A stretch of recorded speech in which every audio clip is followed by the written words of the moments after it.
Welcome to your session on Qigong for spring allergies.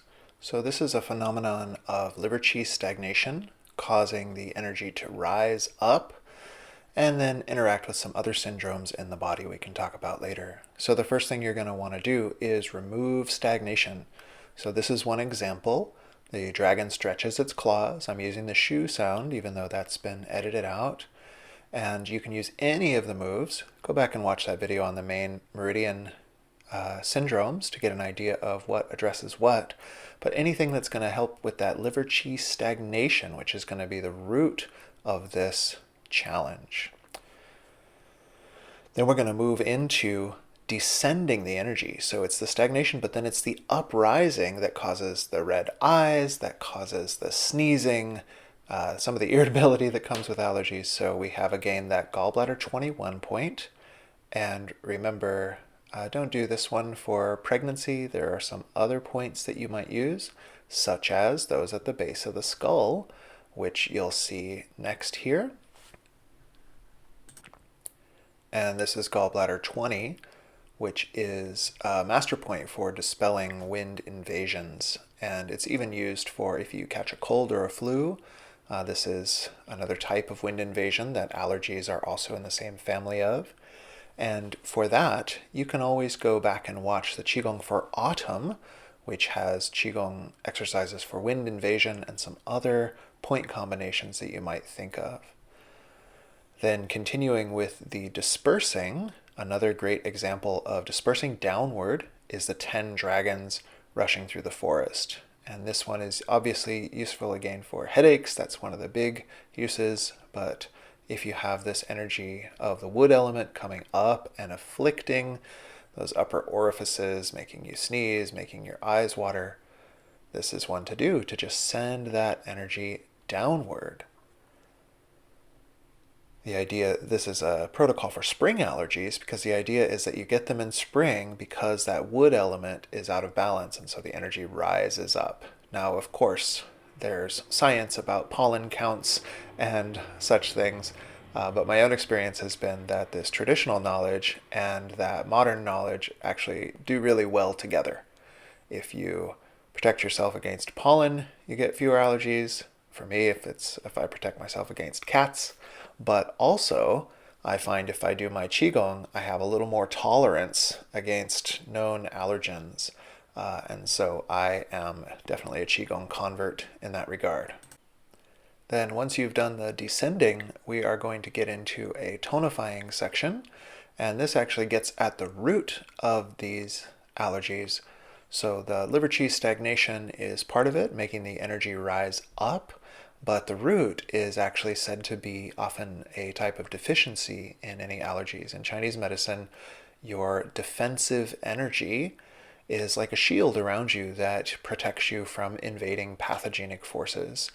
And one of the main theories of allergies is if that defensive energy is weak, it gets a little overreactive. It's like, oh, it has to be on guard and defensive against anything that might be a threat. And so this little pollen comes in, this little dog hair comes in, whatever it is, and the immune system goes wild. So this is based on deficiency. So here you see one example is this pulling up qi to the kidneys and to the dantian.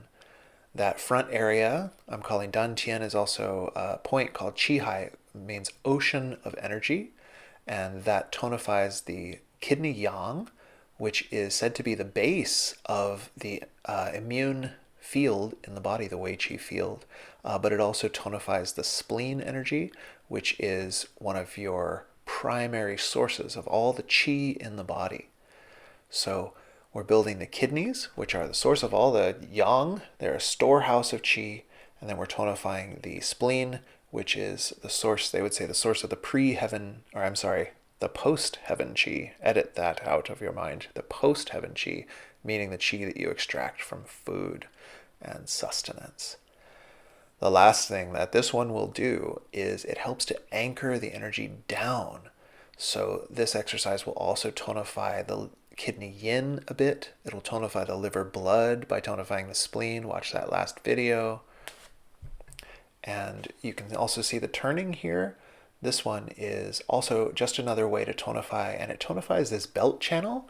One side benefit is the belt channel helps energy move down as well if it's functioning properly, because it forms like a connection between the upper body and the lower body. That's just sort of a side note. This isn't my go-to tonifier for this, but it is a tonifying exercise. So if you like it, if you're moved toward it, feel free to use that one. So tonifying the spleen and the kidneys, and the lower dantian becomes an anchor. So we've got the yin from the kidneys, keeping that liver from rising up too much. We've got the blood from the spleen, keeping that liver from rising up too much, making sure that we don't have internal wind aggravating that external wind.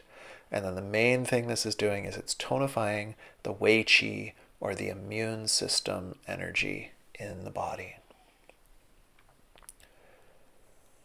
Okay, that's all I have to say on these exercises, but in case you're practicing long, I'm going to let this play through because you'll want to do equal on each side.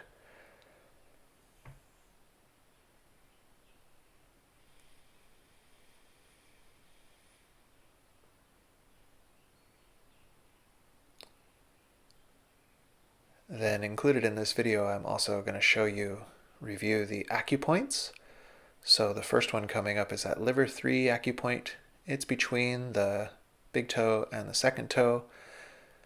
And we're using that crane finger to work this. Now you would work it longer than we've got in the video, but this is your main point for relieving liver qi stagnation. And you might find you get relief from your allergies right away because it also brings energy down in the body. So go back, work that longer, but also here's spleen 6. And in this case, you can see the pressure is a little slower. And the idea is you have an intention of tonifying, and this is to work that spleen meridian in order to tonify it so that you have an abundance of post-heaven qi, and as well you get a little yin and blood benefit from that particular point. Okay, and then these last exercises are included. You don't have to do this in this order. These are just examples, but they're the primary examples in our sequences that we learned. This is the rubbing while breathing light to the spleen. So in this case, you would inhale that golden qi. On the exhale, you see the organ glowing with a golden light. And just once again, this is the idea that the spleen is the root of the post-heaven qi. And when you're experiencing allergies, it's often, according to Chinese medicine, this reactive phenomenon. The body says, oh, I'm not strong enough to defend myself. And so it overdoes it. So golden light to the spleen. And the rubbing is just tonifying those acupoints and giving you sort of a somatic anchor. And then we also have the rubbing of the kidneys. And this is with breathing the blue light into the kidneys. So you would be inhaling and a blue light comes in. And on the exhale, it gets brighter and you feel and imagine those kidneys are tonifying up. We rub the whole back, mostly because the area of the kidneys is kind of hard to reach and kind of small, but also because the whole back is said to be the palace of the kidneys, according to Chinese medicine. So all these acupoints help to tonify that system. And once again, this is the root of the body's yin and yang. And so warming this area with massage, actually, it said the kidney yang is like a pilot light for that spleen energy, so it can cook the food and make nourishment. And then the kidney yin, like we said, anchors the liver. Now this last one you don't need to do for this protocol, which is the tonifying the liver, but just a reminder, this is for that liver blood and yin deficiency. You would be breathing in that green light. Again, it's not really part of this protocol, unless you feel that part of the issue is a liver yin and blood deficiency causing things to rise up in that way. So this is your basic allergy protocol. It took 10 minutes to talk through, but you can do something like this in 5 minutes. You've got the basic ideas. There are other qi scattering, stagnation relieving postures. Use the ones that suit you the best, and happy practicing.